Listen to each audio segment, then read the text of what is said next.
Salut l'équipe, je suis très content de vous retrouver. Vous le voyez au titre de cette vidéo, j'ai pu interviewer Guillaume Bizade. Alors oui, vous avez déjà pu voir que j'ai échangé avec Guillaume Bizade au sujet du match du MSB contre La Rochelle, mais j'ai profité de mon voyage au Mans bien pour avoir une version plus longue de l'interview. Je vous laisse, bon visionnage et encore une fois, merci à Guillaume Bizade. Merci beaucoup pour l'accueil que tu nous as réservé pour venir à Antares. Avec plaisir. J'ai quelques questions à te poser. D'abord sur toi et sur la saison du MSB. Déjà, j'aimerais que tu me parles un petit peu du recrutement que vous avez réalisé à l'intersaison avec Vincent Loriot. Pour toi, quels étaient tes axes de recrutement prioritaires pour avoir une équipe à ton image? On voulait chercher une cohérence d'équipe. Donc, à l'intérieur de cette cohérence d'équipe, il fallait qu'on trouve des joueurs qui nous amenaient de l'adresse, des prises de décision rapides et qu'on soit en capacité de matcher avec le niveau athlétique de cette division qui a cette particularité aussi en Europe. Donc, voilà, trouver un bon équilibre entre l'adresse, entre les joueurs capables de prendre des décisions et de créer du jeu, et puis la physicalité, l'athléticité de ce championnat, tout en réussissant à valoriser les points forts des joueurs qui étaient déjà sous contrat. Ok. Tu coachais l'année dernière à Vichy, où Oui. vous avez réalisé une formidable saison. Maintenant, tu es coach du MSB en première division. Est-ce que tu vois une différence entre coacher en Pro B et coacher en Betclic Elite? Oui, on passe à tout plus, on va dire. Il faut que le niveau de préparation des matchs en Pro B était déjà très sérieux, mais on voit que en Betclic, le niveau de compétence des différents staffs dans la division, le niveau de connaissance des joueurs aussi et de capacité d'adaptation à l'intérieur même d'un match est plus élevé. Et puis le niveau d'adresse augmente aussi. Autre facteur, c'est la connaissance de soi. Je pense qu'en Pro B, on a beaucoup de joueurs qui sont encore dans des phases de développement très importants. Donc, ils sont en train de se fixer et d'avancer dans leur carrière. Donc, comme toute progression, elle se fait à tâtons. Donc, ils se cherchent un petit peu. Il y en a pas mal dans les effectifs. Alors qu'en Betclic, on a des joueurs qui sont soit déjà beaucoup plus affirmés ou qui sont mis dans des rôles beaucoup plus dessinés à l'intérieur des équipes. Donc ça, je trouve, c'est aussi un déterminant. Et puis après, l'autre changement, c'est celui de l'environnement. Voilà, on va dire que là, la jauge moyenne est beaucoup plus élevée. On est quasiment tout le temps dans des salles de 5, 6 000 ou plus à jouer. Tous les matchs sont télévisés. Donc tout ça rajoute bien sûr au contexte. Et puis, on joue contre les équipes de meilleur niveau français, notamment nos équipes d'Euroleague et d'Eurocup. Donc ça, c'est aussi un challenge très motivant au quotidien. Ouais, complètement. J'ai bien aimé le fait que tu parles justement des transitions et du fait que c'était la Pro B, mais à un niveau plus, notamment pour les joueurs. Je trouve qu'on parle relativement peu de l'adaptation qu'il peut y avoir des coachs qui passent de la Pro B à la Betclic Elite. Toi, en tant que coach, du coup, il a fallu que tu t'adaptes à quoi spécifiquement? On va dire qu'en Pro B, on a la capacité à durcir un petit peu notre réseau défensif parce qu'on peut faire quelques impairs sur des non-shooters ou des joueurs qui vont avoir des prises de décision moyennes ou qui ont peut-être plus de difficultés à mettre la balle au sol, etc.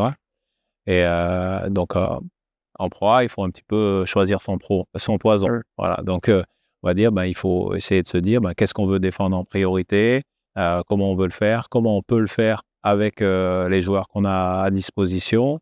Donc, ça, c'est notre questionnement un petit peu quotidien pour dire, quel chemin on veut tracer pour progresser petit à petit. Donc, ça, on va dire que c'est la principale adaptation qui demande une grosse réflexion. Et puis après, un autre axe qui est, on va dire, encore plus positif pour un coach, c'est l'enrichissement du jeu offensif. Avec la qualité des joueurs, on peut leur demander aussi des choses un petit peu plus peut-être précises ou subtiles par moment. Et le niveau d'exécution, parfois, il peut même dépasser un petit peu nos attentes. parce que les joueurs, ils sont aussi capables, encore un peu plus, de débloquer des situations par leur talent. Et voilà, et dans le quotidien, et ils te font progresser aussi parce que quand tu les observes, tu vois certains repères qui appartiennent, qui appartiennent au haut niveau. Et donc, en les repérant, on peut les dupliquer et montrer ces bonnes pratiques aux autres joueurs de l'équipe. Intéressant, ça a l'air du coup d'être un vrai challenge de pouvoir monter en grade. J'imagine que pour toi, la prochaine étape, ce sera de pouvoir accompagner le USB en Coupe d'Europe. On l'espère l'année prochaine et peut-être dans plusieurs années en Euroleague, continuer à grimper les échelons pour être au contact du coup de joueurs qui vont être en capacité de toujours pouvoir te permettre de faire plus.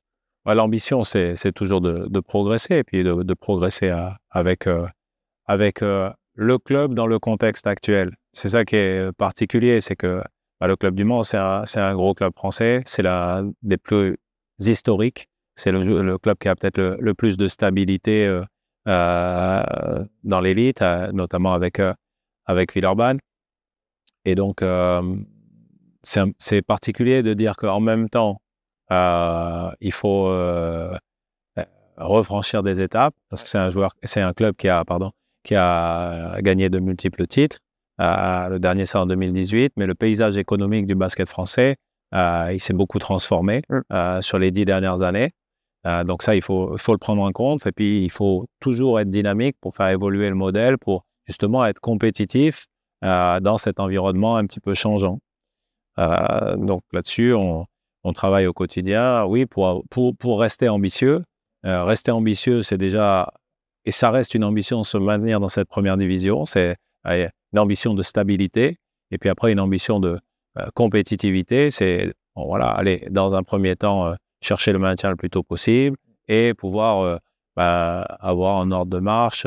À mi-saison, on sait qu'on a cet objectif de Leaders Cup. Après, en fin de saison, cet objectif de play-off. On sait que ça coïncide avec la possibilité de se positionner ou d'être qualifié en Coupe d'Europe. Donc ça, c'est des choses qu'on se doit d'aller chercher. En tout cas, on travaille pour ça. Et je pense qu'il faut l'exprimer, parce que derrière, au quotidien, on met les efforts, l'énergie, et le club met les moyens pour y arriver. Ouais.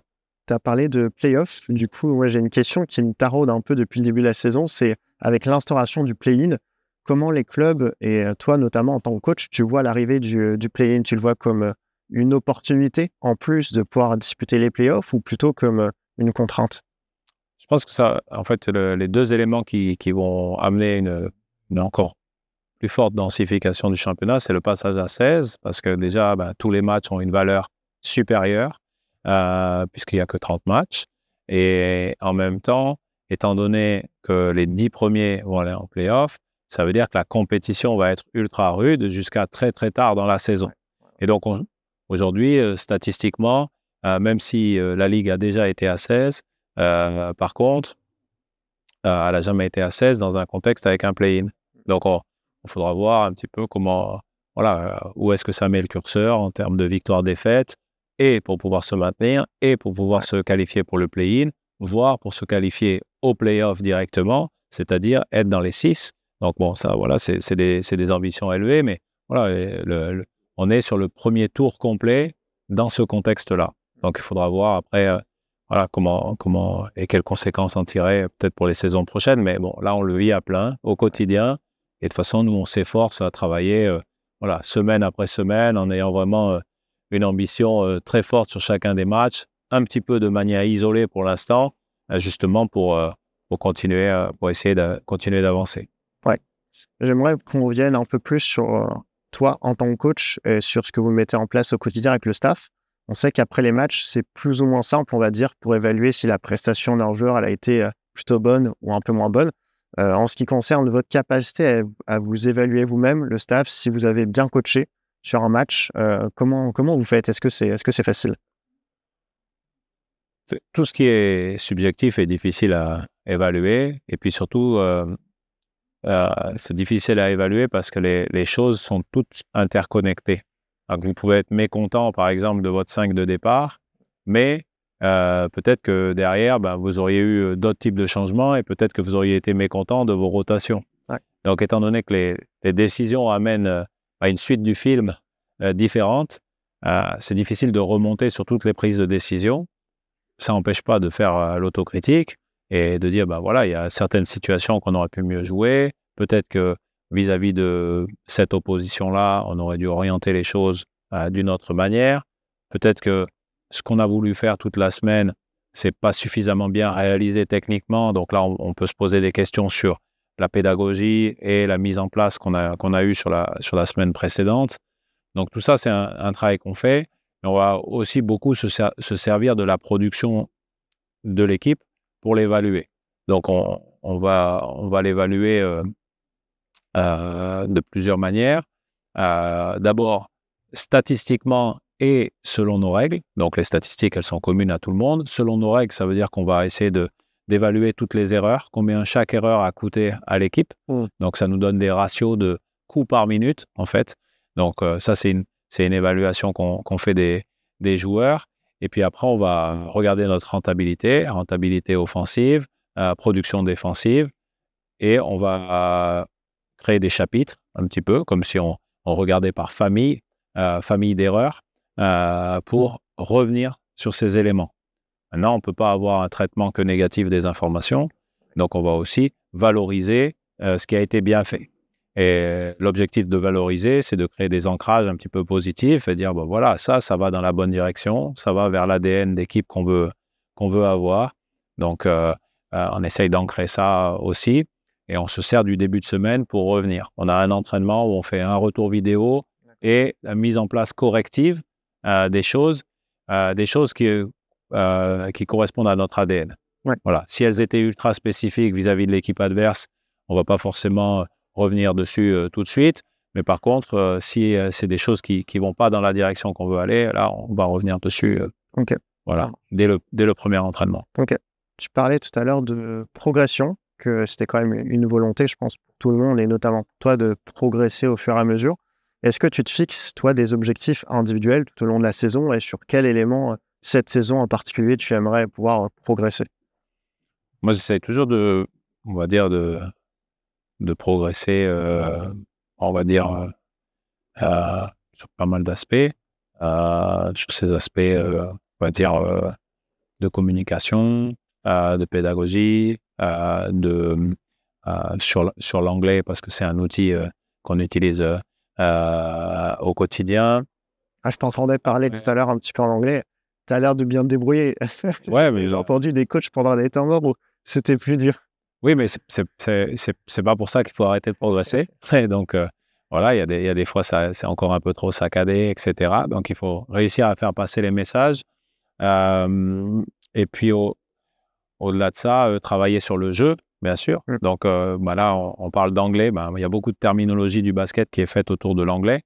Et c'est là-dessus qu'on se retrouve, parce que finalement, derrière ces mots, les Américains notamment, ils mettent beaucoup de concepts qui engendrent des mouvements, des déplacements des joueurs. Et quand tout le monde parle la même langue et sait ce qu'il y a derrière ce concept, ça nous permet d'être plus efficace. Donc ça, c'est un travail constant aussi que je mène. Et puis après, on apprend toujours, et notamment beaucoup des joueurs et de l'environnement. Donc moi qui arrive ici dans un tout nouvel environnement, voilà, je suis en phase toujours d'adaptation, de compréhension et essayer de voir sur quoi je peux apporter pour faire bouger un petit peu les lignes en direction du projet, quoi. Ouais, tout à fait.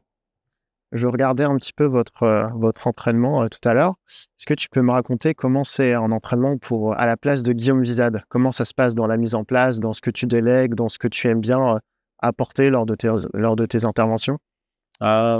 L'entraînement, on essaye de planifier toute la semaine avec les thématiques, les thématiques par jour et puis un petit peu la structure d'entraînement. Et puis, on va avoir quelques fils rouges qu'on veut faire au quotidien. Et donc ça, on va saupoudrer toute la semaine parce que c'est les axes sur lesquels on veut développer l'équipe durant la semaine. Alors ça, souvent, il y a un axe qui est lié à nous, c'est-à-dire un peu indépendamment de l'adversaire qu'on va jouer pour qu'il y ait une progression un peu sur l'année. Et puis en même temps, un ou deux aspects qui sont très liés à, on va dire, un aspect lié à la défense de l'adversaire et un aspect lié à notre attaque. Aujourd'hui, il y a une prévalence, une prépondérance du jeu de pick and roll dans notre championnat. Donc, souvent, c'est lié à cet aspect. Donc, on va souvent amener des contenus techniques vis-à-vis de ça. Donc, on fait le canevas de la semaine. Et puis après, jour par jour, en fait, on détaille la séance. Et ça, on travaille ensemble au bureau avec tout le monde pour mettre les contenus adéquats. En parallèle, on a un travail vidéo où là, on va apporter aux joueurs, au-delà du retour qu'on a parlé de notre match, des informations sur l'aspect collectif de l'équipe adverse, aussi des informations sur l'aspect individuel. Et puis après, sur l'entraînement, on va avoir du pré-entraînement qu'on appelle vitamine pour les joueurs, où les joueurs vont avoir du travail individuel. On va avoir une partie sur le début de notre entraînement qui est sur nos basiques et sur lequel on revient constamment. Donc là, plus la saison avance, plus je peux déléguer ces parties-là, puisque c'est des choses qu'on commence d'avoir répétées à plusieurs reprises.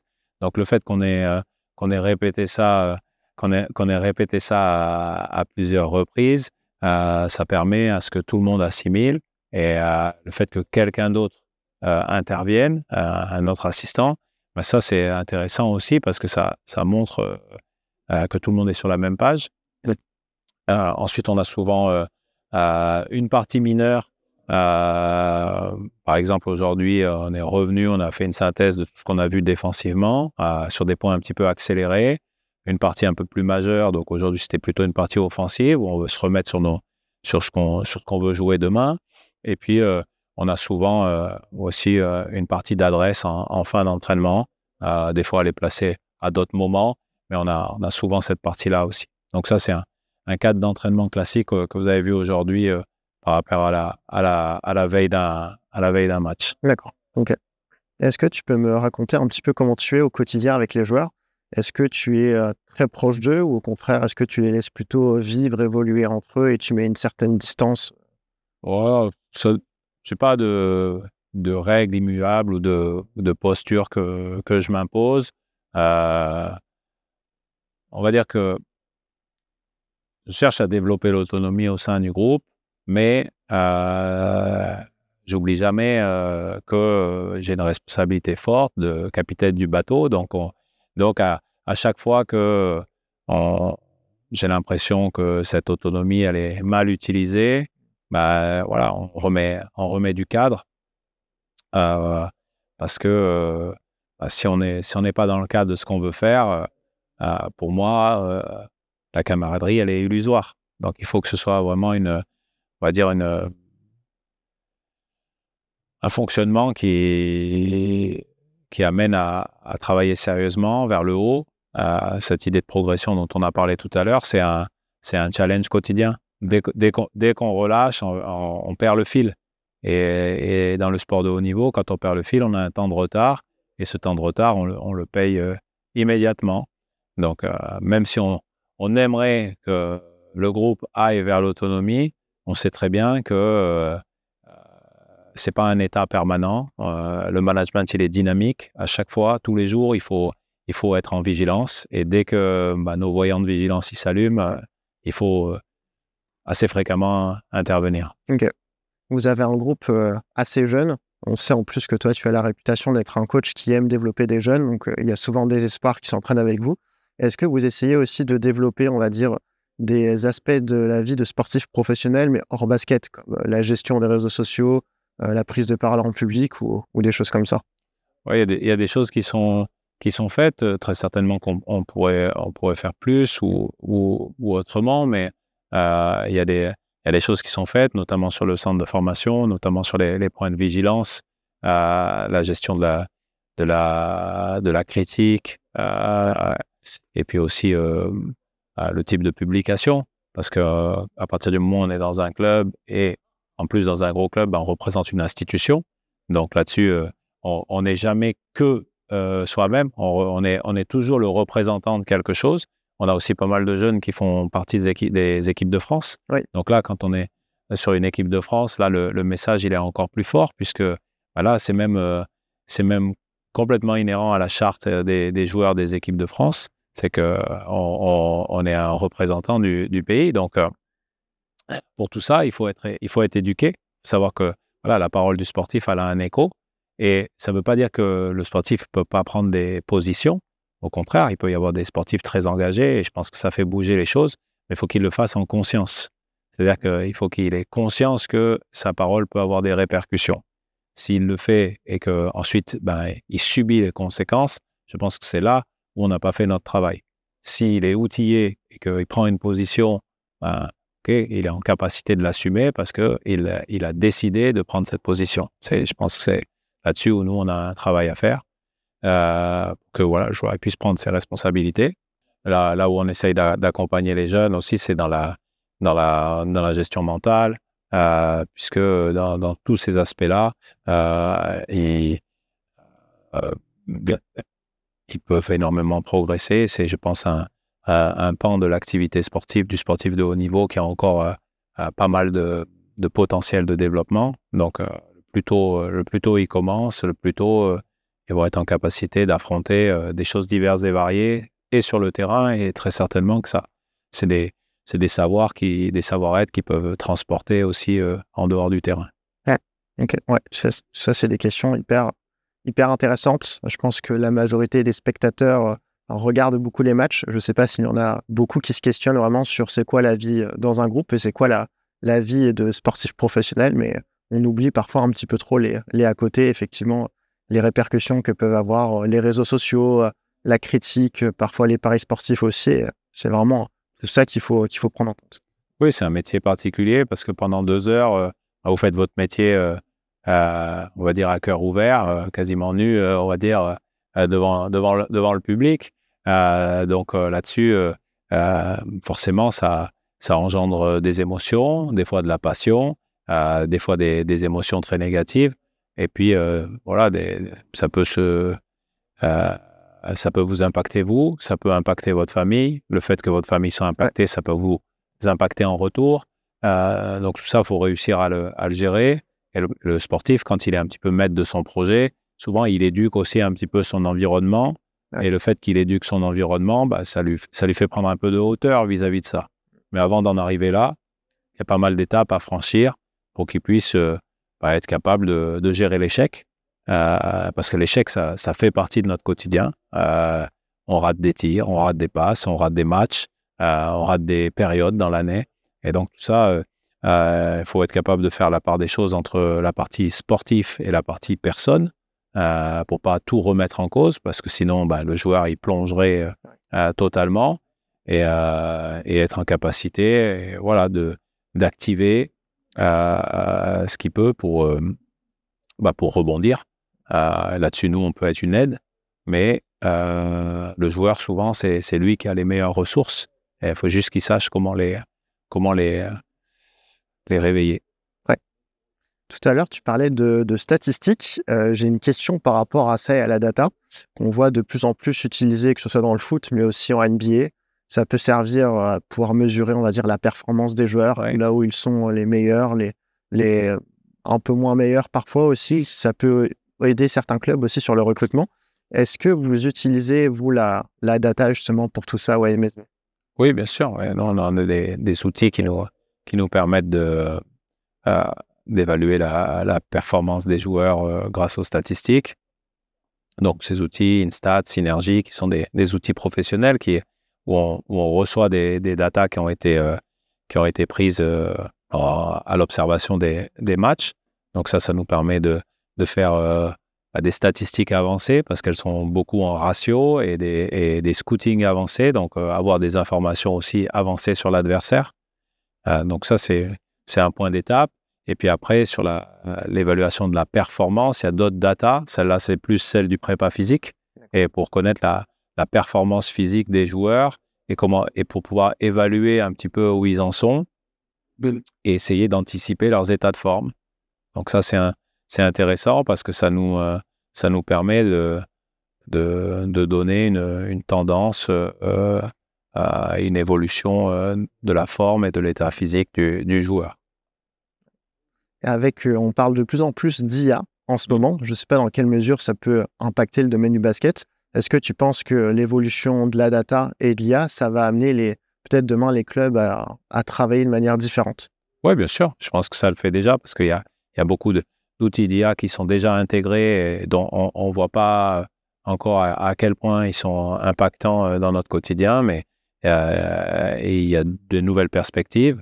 Je pense notamment que sur l'analyse des données, l'IA pourra être un bon compagnon pour essayer de faire ressortir toutes les corrélations, tous les impacts forts, etc. Donc, ça peut être un assistant à la lecture statistique. Ça peut être aussi un assistant à l'analyse de données, étant donné que sur les métadonnées, c'est-à-dire les gros volumes de données, l'IA est en capacité à trier de manière plus rapide qu'un cerveau humain, on va dire.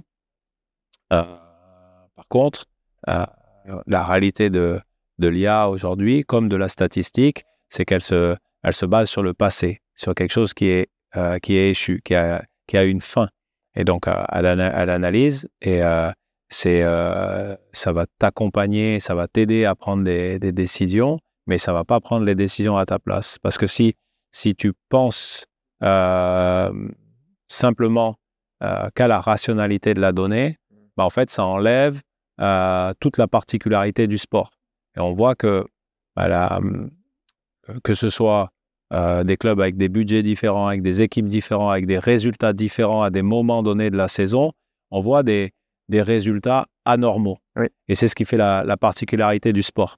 Donc, en même temps, je pense que l'outillage de la donnée amène des évolutions dans le jeu et des évolutions qui ont du sens et qui sont cohérentes, et notamment quand on les observe avec des données, des données importantes. Par exemple, si on observe les données de tout le championnat, ça va donner des tendances sur ce qu'est la BetClick, comment la BetClick est jouée. Maintenant, ça ne veut pas dire qu'une manière différente n'est pas possible, que des propositions différentes ne sont pas possibles, et que surtout, il ne va pas y avoir des nouvelles tendances qui vont émerger. Et si on veut garder un avantage concurrentiel, ce n'est pas en étant moyen ou dans la médiane ou dans ce qui est représenté dans le cœur de l'IA ou des statistiques qu'on va pouvoir se démarquer. Ouais, hyper intéressant. Aujourd'hui, c'est vrai qu'on utilise beaucoup l'IA et la data en termes sur le joueur à son échelle individuelle. C'est, je pense, plus difficile de pouvoir observer l'impact que ça peut avoir collectivement. On parle souvent d'une année à l'autre que est-ce que la mayonnaise, elle va prendre. Ça, je pense que c'est plus difficile aujourd'hui d'utiliser les données pour justement voir ça. Et c'est ce qui fait que parfois, on a des résultats collectifs qui vont, avec des équipes qui vont surperformer et d'autres qui vont sous-performer. Vis-à-vis des équipes, on a longtemps cru à certains modèles managériaux et ensuite, on s'est beaucoup tourné vers l'individu. On parle beaucoup d'individualisation de la société, etc. Mais on a beaucoup parlé d'individualisation de la prépa physique, du travail individuel, de la prépa mentale également. Et depuis quelques années, on voit des dynamiques nouvelles sur la psychosociale du sport et donc sur les dynamiques d'équipe.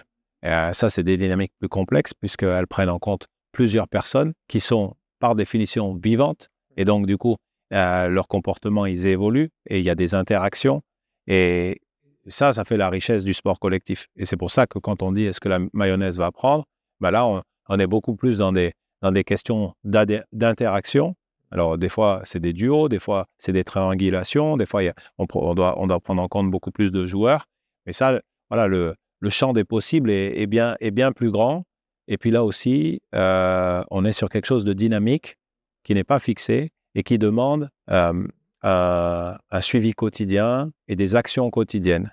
On ne peut pas imaginer que c'est un sujet sur lequel « Ah ben, ça c'est bon, maintenant c'est réglé, ça marche ». Non, parce qu'on est dans une réalité où le joueur, il n'est pas dans un environnement clos, il n'est pas sous cloche, donc il rentre chez lui, il a des interactions sociales, il a une famille, il a des problématiques, il vit des choses dans sa famille qui ont une influence sur qui il est, et puis il vit des choses au sein du groupe qui influencent aussi son comportement.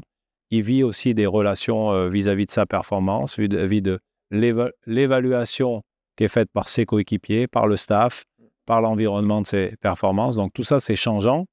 Donc ça nous oblige à nous à être tout le temps sur le qui-vive. Ouais, passionnant. En tout cas, s'il y a des questions, si les gens ont des questions par rapport à tous ces domaines-là, j'ai l'impression que tu es un bon interlocuteur. Tu sembles être calé sur le domaine. En tout cas, c'est un domaine qui me passionne. Ouais, c'est vrai que les sciences comportementales humaines et comment les individus interagissent avec les autres, ça a forcément un impact sur la vie d'un sportif professionnel. Ouais, et je pense que pour nous, entraîneurs, c'est un sujet sur lequel on se doit de se plonger. C'est-à-dire que et parfois, peut-être que le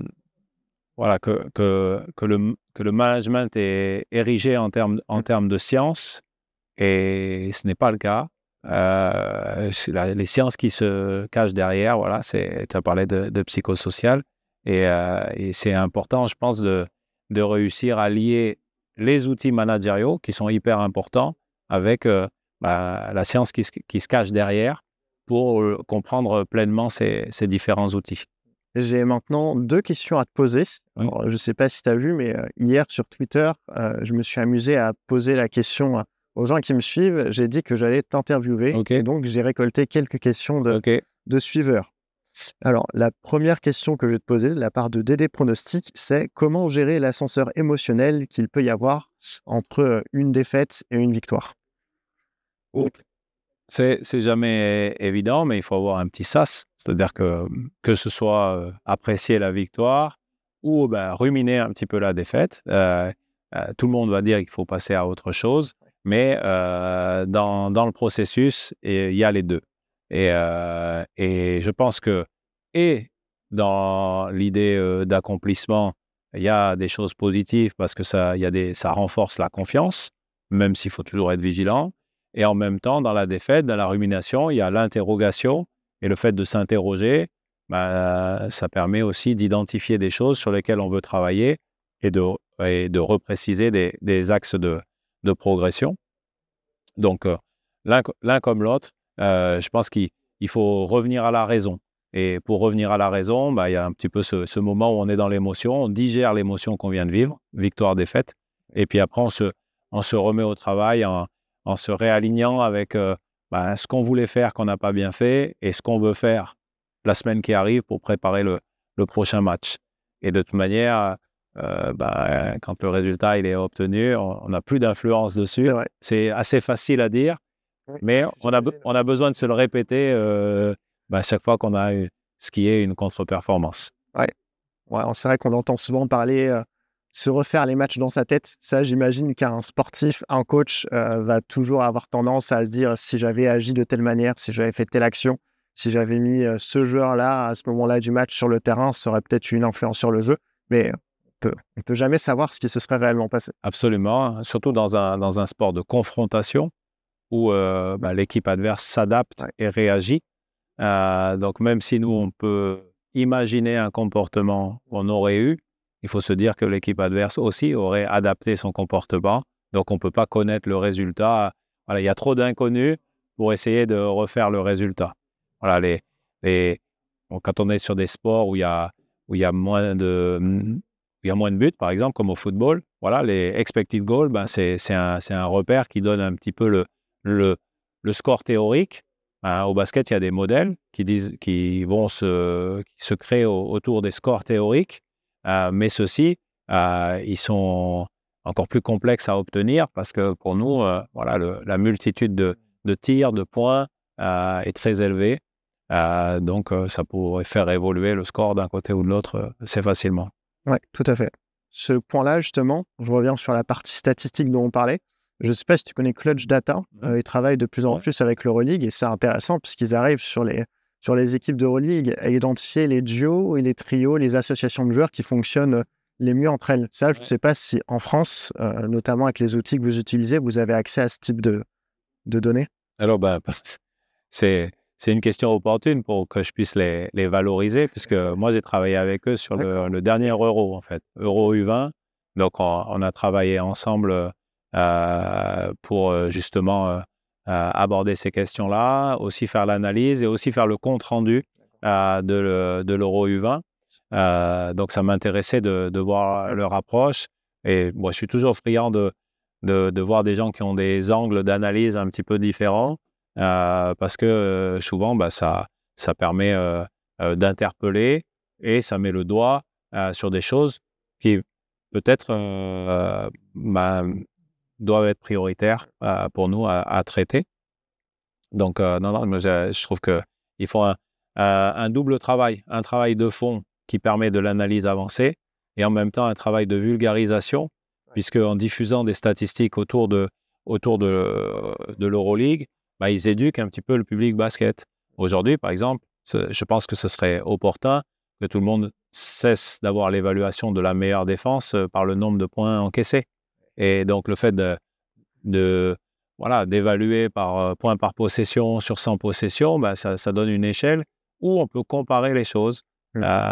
Donc, avec des styles de jeu différents, si on regarde le point par possession, là, on peut comparer quelle est la production offensive et défensive de l'équipe. Ce qui a aidé aussi l'an dernier, c'est quand les gens ont mis en avant, par exemple, l'hyper-efficacité offensive de Paris l'an dernier en Eurocup, etc., avec des chiffres qui n'avaient jamais été atteints.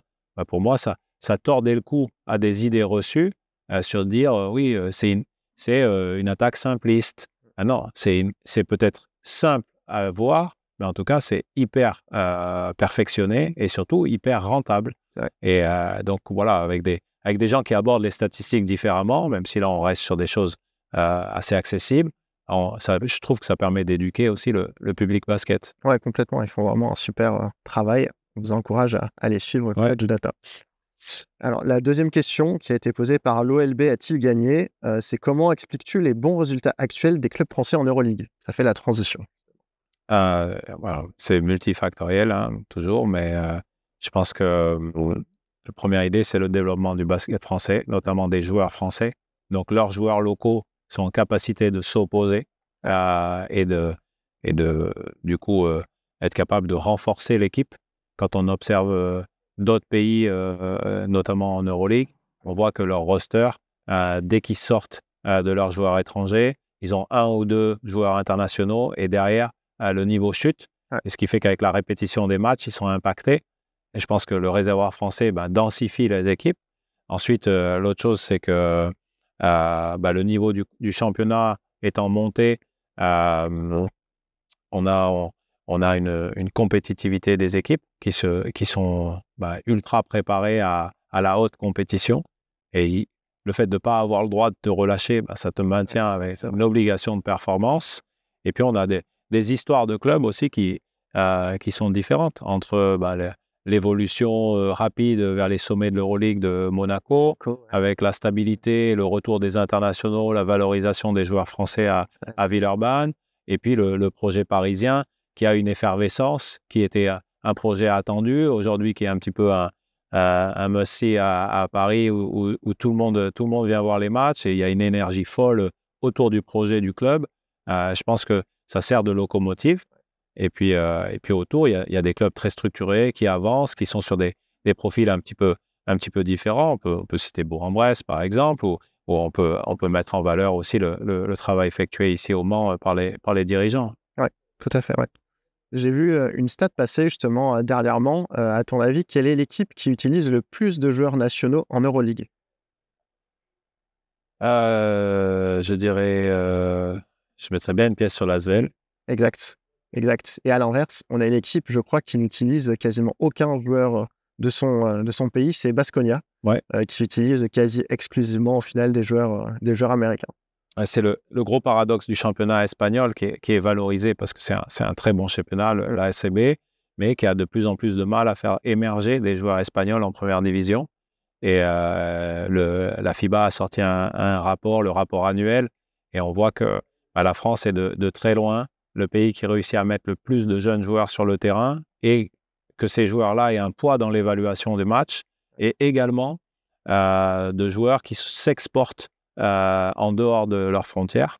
Donc là-dessus, on est vraiment à un moment où, hors États-Unis, le basket français se porte très bien. Ouais, on a de plus en plus de joueurs de l'équipe de France qui dominent en Euroleague. Isaiah Cordinier, Mathias Le Sort, c'est malheureusement blessé hier, mais On pense à lui quand même. ouais. On Grosse souhaite blessure. un bon rétablissement. Ouais, mais ouais, c'est forcément hyper prometteur ouais, ça annonce beaucoup de bonnes choses pour le basket français, donc Ouais. ça c'est chouette. Il faut continuer à travailler. Exactement. Alors j'ai un dernier concept à te proposer qui me fait un peu rire, c'est que je vais te demander de construire ton joueur parfait de la BetClick Elite. Donc pour ça, je vais te donner des qualités et tu auras le droit de choisir parmi tous les joueurs actuels du championnat français pour pouvoir construire ton joueur parfait. Alors, je te dis que ton joueur parfait aurait la qualité de passe de quel joueur dans le championnat aujourd'hui? Je vais rester sur mon orientation jeune joueur. Hein. Je vais dire la qualité de passe de Matteo Leuré. Ah, j'en étais sûr. J'aurais pu dire Nando quand même, qui reste un maître en la matière. Justement, Nando, c'est peut-être le prochain que tu vas citer. Si je te demande ton joueur parfait, il aurait le QI basket de qui?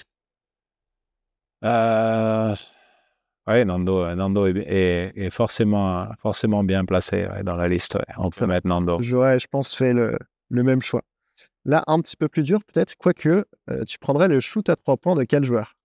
Je prendrais Trevor Huggins, qui réussit un super début de saison dans le tir, et puis surtout quand vous êtes la menace, peut-être une des menaces principales, que tout le monde s'attend à ce que vous tiriez, que vous réussissiez à tirer avec du volume et de l'efficacité, ça démontre une capacité quand même de très haut niveau. Ouais, il est incroyable. J'ai hâte de voir ce qu'il va donner au All-Star Game, au concours de shoot à 3 points. Mais là, je pense que déjà, tous les limojos déjà sont en PLS et que tout le monde s'attendait à ce que tu dises Nicolas Lang. Ensuite, tu prendrais les qualités athlétiques et de quel joueur? Pas trop. Alan Dokossi, qui est un joueur avec de grosses qualités explosives, beaucoup de vitesse, qui apporte beaucoup quand il est sur le terrain avec Dijon. Quand j'ai fait l'exercice moi-même, j'ai mis Alan Dokossi, j'ai mis Nando, j'ai mis Matteo Leuré. J'ai pas mis Trevor Huggins par contre. Tu prendrais la clutchitude de quel joueur? Joueur clutch, en ce moment, Théo Malédon, puisque lui, que ce soit en championnat ou en Euroleague, il porte sur ses épaules des moments très chauds. C'est vrai qu'on peut aussi, TJ Short, Mike James, on a des joueurs qui aujourd'hui sont des top joueurs et qui se comportent comme tels dans notre championnat. Ouais, complètement. Et enfin, la dernière qualité, la défense, tu la prendrais chez qui? Alpha Diallo de Monaco, même si je mettrais bien un petit coup pour notre paroisse aussi en valorisant Noah qui fait un travail formidable depuis le début de la saison. Ouais, qui fait partie des meilleurs dans le top 5 ou dans le top 3 des meilleurs intercepteurs et contreurs. Ouais, il était meilleur contreur et dans les meilleurs intercepteurs. Donc pour un poste 3, c'est assez particulier d'avoir ce que les Américains appellent autant de stocks, parce qu'ils additionnent ces deux chiffres en fait pour faire une statistique et voir justement l'impact que ça a. Voilà, il y a des joueurs NBA par exemple qui sont hauts là-dessus. Pour les joueurs extérieurs, Lou Dort par exemple qui est élevé.